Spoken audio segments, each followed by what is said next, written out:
Good morning everyone, welcome back to GK today. I hope आप सब बिल्कुल ठीक होंगे और आज हम डिस्कस करेंगे 2 अगस्त के सबसे मोस्ट इम्पॉर्टेंट करंट अफेयर्स। चलिए अपना सेशन हम स्टार्ट करते हैं। Phangnon Konyak who was seen in the news recently is a member of parliament from which state और the union territory. Phangnon Konyak जिन्हें खबरों में देखा गया था, ये किस राज्य या फिर केंद्र शासित प्रदेश से संसद सदस्य हैं? सबसे पहले ये नाम बहुत ज़्यादा इंपॉर्टेंट है क्योंकि हाल ही में इन्होंने एक हिस्ट्री क्रिएट की है by being the first female representative Nagaland state से, जिन्होंने राज्यसभा चेयरपर्सन की पोजीशन को संभाला है। ठीक है, और हाउस चेयरमैन जगदीप धनकर ने इनको नॉमिनेट किया था along with 3 other women members जो कि सर्व करेंगी चेयरपर्सन की पैनल पे। ठीक है, और ऐसा पहली बार हो रहा है जब वुमेन को मौका दिया जा रहा है इस पोजीशन को ऑक्यूपाई करने का। साथ ही 2022 में जो फैनगन कोन्यक हैं, ये फर्स्ट वुमेन बनी थी जिनको कि इलेक्ट किया गया था राज्यसभा में फ्रॉम नागालैंड।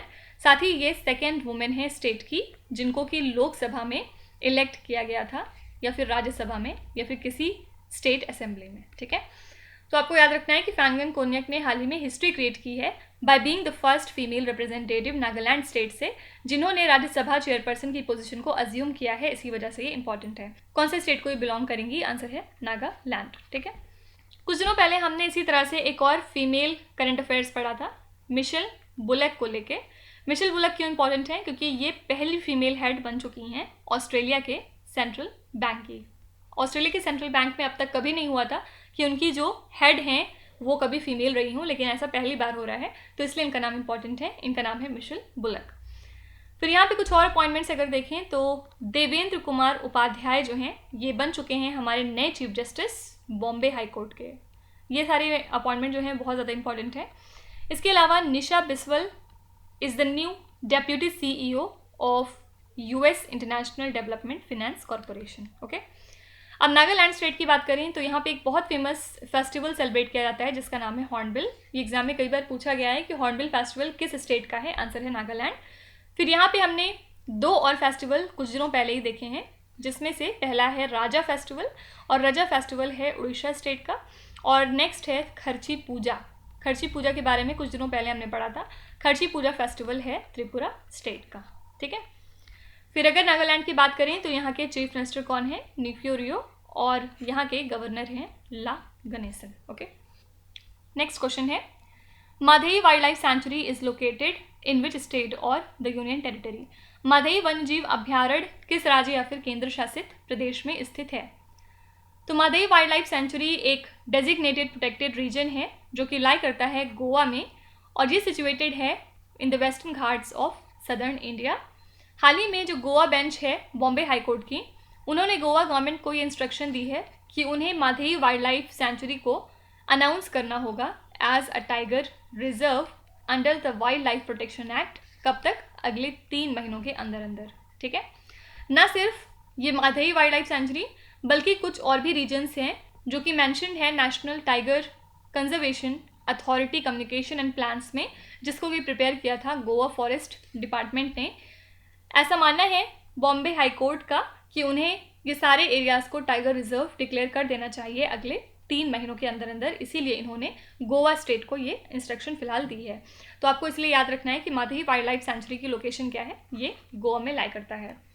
अब यहाँ पे अगर हम कुछ और वाइल्ड लाइफ सेंचुरीज़ को एक बार रिवाइज करें तो इसमें फर्स्ट है भरतपुर बर्ड सेंचुरी।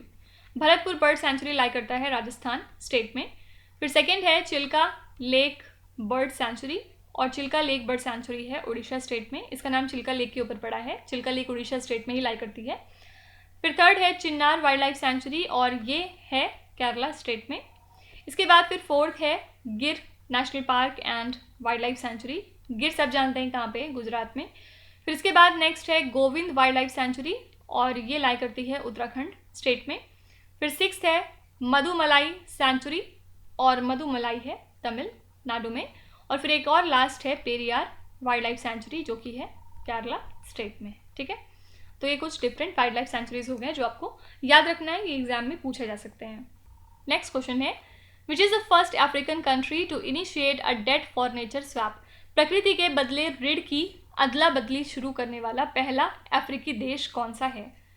तो गैबॉन जो है ये पहला कंट्री बन चुका है पूरे दुनिया का जिसने कि डेट फॉर नेचर स्वैप को इनिशिएट किया है। तो कंट्री लगभग $450 मिलियन परचेज करेगी अपने डेट में से in exchange for an environmentally sustainable blue bond. ठीक है, तो डेट फॉर नेचर स्वैप को इनिशिएट करने वाली पहली कंट्री हो चुकी है गैबॉन। यहाँ पे कुछ इंटरनेशनल करंट अफेयर्स की बात करते हैं। सबसे पहले X-59 जिसको आप सन ऑफ कॉनकॉर्डे के नाम से भी जानते हैं, ये एक एक्सपेरिमेंटल सुपरसोनिक एयरक्राफ्ट है। किस कंट्री का, आपको ये बताना है। तो नासा जो है वो फिलहाल टेस्ट कंडक्ट करेगी अपने लेटेस्ट एक्सपेरिमेंटल सुपरसोनिक एयरक्राफ्ट के ऊपर जिसका नाम है X-59। और इस एयरक्राफ्ट की पोटेंशियल क्या है, ये किसी भी 2 लोकेशंस पे ग्लोब के ट्रांसफर्स कर सकता है सिर्फ और सिर्फ 2 घंटे के अंदर अंदर। और इसीलिए हम सुपरसोनिक ट्रेवल को कहीं ना कहीं एंटिसिपेट कर रहे हैं with help of this aircraft. ठीक है, तो ये किस कंट्री का एक सुपरसोनिक एयरक्राफ्ट है? तो आंसर हो जाएगा USA का। फिर इसके अलावा कुछ दिनों पहले हमने वेसोंग 18 मिसाइल के बारे में पढ़ा था। ये किस कंट्री का मिसाइल है? तो आंसर है नॉर्थ कोरिया। और ये एक तरीका इंटरकॉन्टिनेंटल बैलिस्टिक मिसाइल है। ठीक है, फिर इसके अलावा हमने ये भी देखा है कि सेकेंड क्वाड पार्टनर हमारी कौन सी हो चुकी है जिसने सेमीकंडक्टर पैक्ट हमारे साथ साइन कर लिया है। तो ये कंट्री है जापान, क्योंकि कुछ दिनों पहले ही इंडिया और जापान ने सेमीकंडक्टर पैक्ट एक साइन किया है। और हमारी फर्स्ट क्वाड कंट्री कौन सी थी जिसके साथ हमने सेमीकंडक्टर की फील्ड में कुछ एग्रीमेंट साइन किए थे? ये कंट्री थी US। ओके, फिर ये भी आपको याद रखना है कि चाइना ने कुछ दिनों पहले लॉन्च किया है दुनिया का पहला मीथेन फ्यूल्ड स्पेस रॉकेट। आपसे पूछ सकते हैं कि मीथेन फ्यूल्ड स्पेस रॉकेट को लॉन्च करने वाली दुनिया की पहली कंट्री कौन सी है? तो ये है चाइना। फाइन, नेक्स्ट क्वेश्चन है, Seine river which was seen in the news recently flows across which city? Seine नदी जिसे समाचारों में देखा गया था किस शहर से होकर बहती है? तो रिवर सीन लाई करती है पेरिस में। और बहुत जल्द यहाँ पर स्विमर्स और डाइवर्स को वेलकम किया जाएगा, पहली बार पिछली एक सेंचुरी में, क्योंकि क्लीन अप एफर्ट की वजह से इसको बहुत दिनों से बंद किया गया था और पोल्यूशन इसमें बहुत ज़्यादा हो गया था। इसलिए गवर्नमेंट ने इन्वेस्ट किए थे लगभग $1.6 billion in the regeneration project of river Seine, जिसको कि यूनिवर्सल लेवल पे काफ़ी ज़्यादा फिर प्रेज किया गया। ठीक है, तो सीन रिवर कहाँ पे लाई करती है? तो आंसर है पेरिस। फिर एक और रिवर है जो आजकल चर्चे में है जिसका नाम है रियो ग्रैंड रिवर। और ये रिवर फैली हुई है लगभग 3051 किलोमीटर्स में और ये फ्लो करती है from Colorado to the Gulf of Mexico. और ये सर्व करती है as a predominant border between the US and Mexico.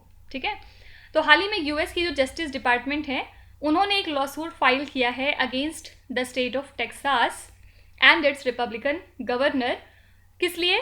Floating barriers को प्लेस करने के लिए in this river to impede the migrants from crossing over from Mexico. ठीक है, तो सिंपली आपसे बस ये पूछ सकते हैं कि कौन सी रिवर है जो सर्व करती है as the predominant border between the US and Mexico? तो इसका आंसर है रियो ग्रैंड रिवर। अच्छा, इसके अलावा गल्फ स्ट्रीम सिस्टम जो कि आजकल काफ़ी ज़्यादा चर्चे में है, ये एक सिस्टम होता है ओशन करंट्स का जिससे कि वाटर सर्कुलेट होता है किस ओशन में? आपको ये बताना है। तो AMOC मतलब अटलांटिक मेरीडियोनल ओवरटर्निंग सर्कुलेशन, ये एक तरह का सिस्टम होता है ओशन करंट्स का जिसमें कि वाटर सर्कुलेट होता है with in the Atlantic ocean. और इसमें जो वार्म वाटर होता है वो नॉर्थ के साइड जाता है और जो कोल्ड वाटर होता है वो साउथ की तरफ मूव करने लगता है। तो एक रिसेंट स्टडी के मुताबिक ऐसा माना गया कि जो गल्फ स्ट्रीम सिस्टम है जिसको आप अटलांटिक मेरीडियोनल ओवरटर्निंग सर्कुलेशन भी कहते हैं, ये कोलैप्स हो सकता है 2025 तक और इसकी वजह से बहुत सारे सीवियर क्लाइमेट कॉन्सिक्वेंसेज हमें देखने को मिल सकते हैं। ठीक है, तो बस ये याद रखिएगा कि ये एक तरह का ओशन करंट का पैटर्न है जिसमें कि वाटर सर्कुलेट होता है with in the Atlantic ocean. Okay, which country hosted the recent session of the commission on genetic resources for food and agriculture? किस देश ने खाद्य और कृषि के लिए आनुवंशिक संसाधनों पर आयोग के हालिया सत्र की मेज़बानी करी है? तो 19th regular session of the commission on genetic resources for food and agriculture, इसको कंडक्ट किया गया है फूड एंड एग्रीकल्चर ऑर्गेनाइजेशन के हेडक्वार्टर्स में जो कि लाई करता है रोम, इटली में। यहाँ पे एक टेक्निकल वर्किंग ग्रुप इस्टेब्लिश किया गया जो कि डेडिकेटेड रहेगा to the genetic resources of microorganisms and pollinators. और ये जो इंटरगवर्नमेंटल वर्किंग ग्रुप है इसको फॉर्म किया गया था during the 5 days long meeting, जिसको कि अटेंड किया था लगभग 250 अटेंडीज ने। ठीक है, तो बस याद रखिएगा कि कौन सी कंट्री होस्ट थी इस पर्टिकुलर इवेंट के लिए, तो आंसर है इटली।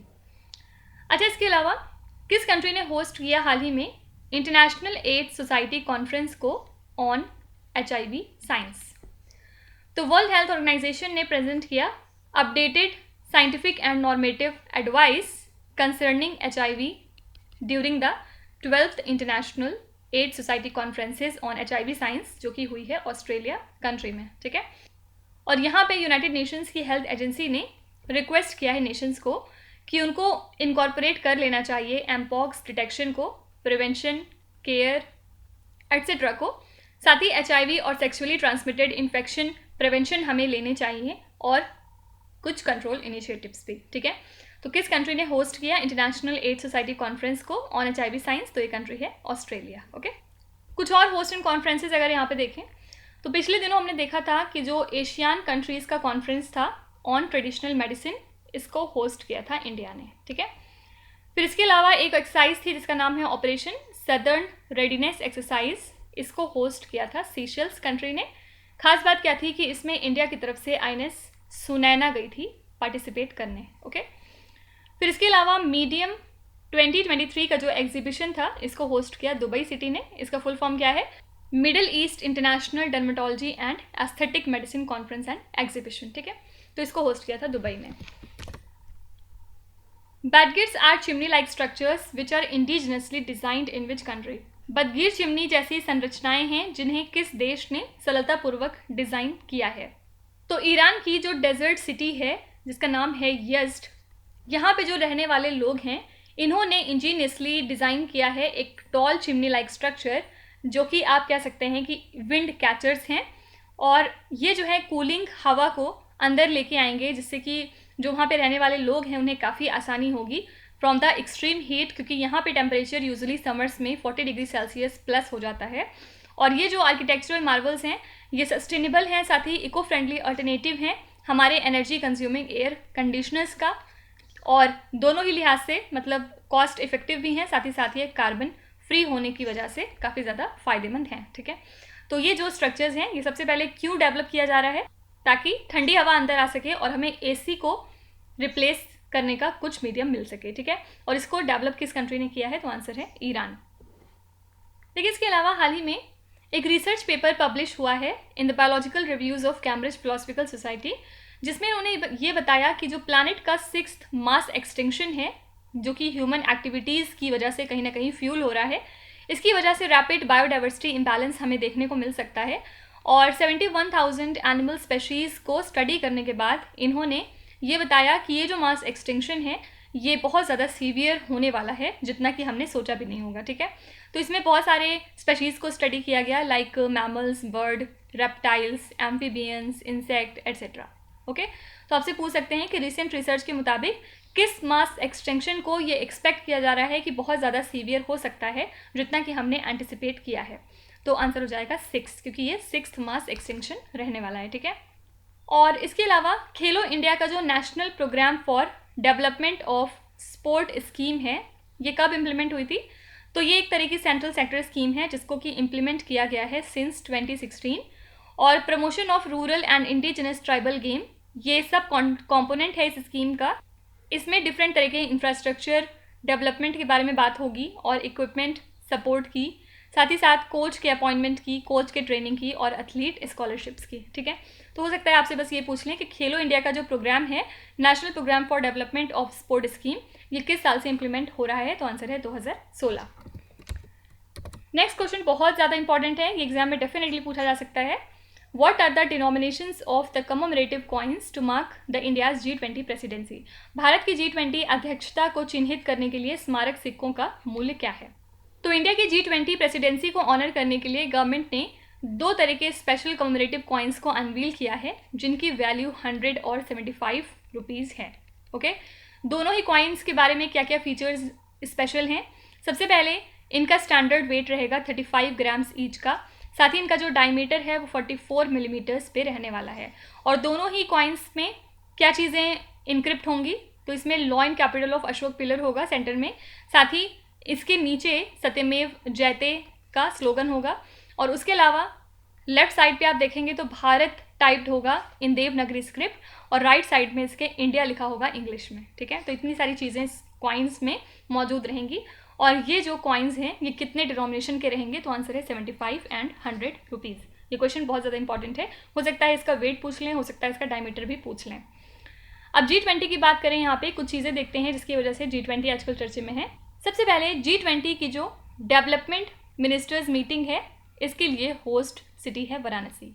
ठीक है, फिर इसके अलावा G20 की जो सुप्रीम ऑडिट इंस्टीट्यूशन समिट है इसके लिए कौन सा स्टेट होस्ट है, ये है गोवा।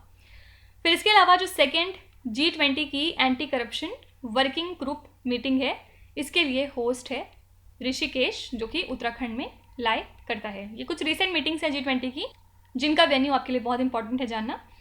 फिर इसके बाद है थर्ड G20 की शेरपास मीटिंग और इसके लिए होस्ट रखा गया था हम्पी कर्नाटका को। ठीक है, फिर एक लास्ट है G20 की finance ministers and central bank governors meeting जिसके लिए होस्ट है गुजरात। ओके, तो ये 5 मीटिंग्स हो गई अंडर G20 जो पिछले 1-2 महीने में हुई हैं और इनको ध्यान रखना बहुत ज़रूरी है। नेक्स्ट क्वेश्चन है, World Health Organization has recently reported a fresh incidence of MERS-CoV in which city. विश्व स्वास्थ्य संगठन ने हाल ही में किस शहर में MERS-CoV की एक ताज़ा घटना की सूचना दी है। तो वर्ल्ड हेल्थ ऑर्गेनाइजेशन ने हाल ही में रिपोर्ट किया है एक फ्रेश इंसिडेंस इस middle east respiratory syndrome corona virus का अबू धाबी से। और पहली बार 2012 में सऊदी अरेबिया में ये वायरस हमें मिला था। ठीक है, तो हाल ही में इसका फ्रेश इंसिडेंस हमें कहाँ देखने को मिला, आंसर है Abu Dhabi. World Health Organization के बारे में एक और चीज़ याद रखिएगा, कुछ दिनों पहले इन्होंने 2 कंट्रीज़ को डिक्लेयर किया है एज मलेरिया फ्री कंट्रीज़। कौन सी 2 कंट्रीज़ थी ये, इसमें फर्स्ट है अजरबैजान और सेकेंड है तजिकिस्तान। ये दोनों कंट्रीज़ अब डिक्लेयर हो चुकी हैं as malaria free. Next question है, doctor Mod Helmy who was seen in the news recently was associated with which field. खबरों में नजर आए डॉक्टर मॉड हेल्मी किस क्षेत्र से जुड़े थे। तो किस वजह से आजकल ये न्यूज़ में है, क्योंकि हाल ही में गूगल डूडल ने इनको ऑनर किया है इनकी 122nd बर्थ एनिवर्सरी पे। और ये एक इजिप्शियन जर्मन मेडिकल प्रोफेशनल हैं जिनका जन्म हुआ था 1901 में, कहाँ पे, सूडान में। ठीक है, तो याद रखिएगा ये मेडिसिन से एसोसिएटेड है और इनकी 122nd बर्थ एनिवर्सरी पे गूगल डूडल ने इन्हें ऑनर किया है। यहाँ पे कुछ और इंपॉर्टेंट पर्सनालिटीज़ को एक बार रिवाइज करते हैं। सबसे पहले फ्रांस का जो हाईएस्ट सिविलियन अवार्ड है ये दिया गया टाटा सन्स के चेयरमैन एन चंद्रशेखरन जी को। ठीक है, फिर जो जर्मनी का हाईएस्ट ऑनर था वो इस साल दिया गया है एंजेला मार्कल को।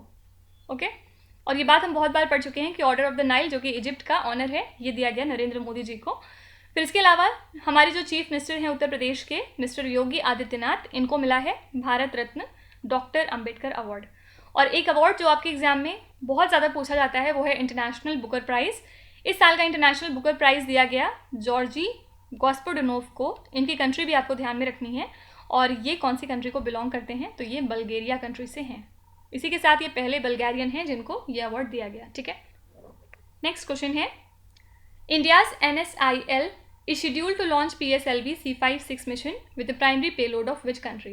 भारत का NSIL किस देश के प्राथमिक पेलोड के साथ PSLV C56 मिशन लॉन्च करने वाला है। NSIL क्या है, न्यू स्पेस इंडिया लिमिटेड।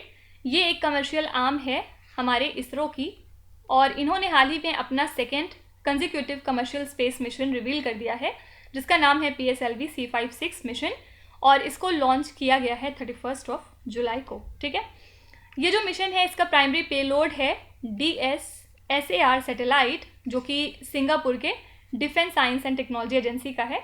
इसका काम क्या है, सैटेलाइट इमेजिंग एप्लीकेशंस को इंटेंट करना बाय सिंगापुरियन गवर्नमेंट एजेंसीज। ठीक है, तो इसका जो प्राइमरी पेलोड था ये किस कंट्री का था, तो याद रखिएगा सिंगापुर का। लास्ट क्वेश्चन है, which country holds the presidency of COP28 conference. COP28 सम्मेलन की अध्यक्षता किस देश के पास है। तो COP28 की प्रिपरेशन में UAE presidency and international energy agency ने एक initial high level dialogue organise किया जिसका फोकस था एक एनर्जी ट्रांजिशन क्रिएट करना जो कि अलाइंड होगा विद 1.5 डिग्री सेल्सियस टारगेट, ठीक है। और ये जो एफर्ट है ये ज्वाइंट अंडरटेकिंग है इंटरनेशनल रिन्यूएबल एनर्जी एजेंसी का, और ये सपोर्ट रिसीव करेगा from United Nations framework convention on climate change. तो कौन सी कंट्री फिलहाल होस्ट है COP28 के लिए? तो ये कंट्री है UAE। अच्छा, इसके अलावा हाल ही में गोल्डमैन सैक्स की एक रिपोर्ट आई थी जिसमें इन्होंने ये बताया था कि इंडिया जो है वो US को सरपास करके दुनिया की सेकेंड लार्जेस्ट इकॉनमी बन जाएगी। कब तक? 2075 तक, ठीक है। फिर इसके अलावा फोर्ब्स ने अपनी लिस्ट जारी की थी 100 रिचेस्ट सेल्फ मेड वुमेन की, जिसमें इंडिया से 4 नाम फीचर हुए थे इस साल। फर्स्ट हैं जयश्री उल्लाल, सेकेंड है इंदिरा नूई, थर्ड हैं नेहा नारखेड़े और फोर्थ हैं निर्जा सेठी, ठीक है।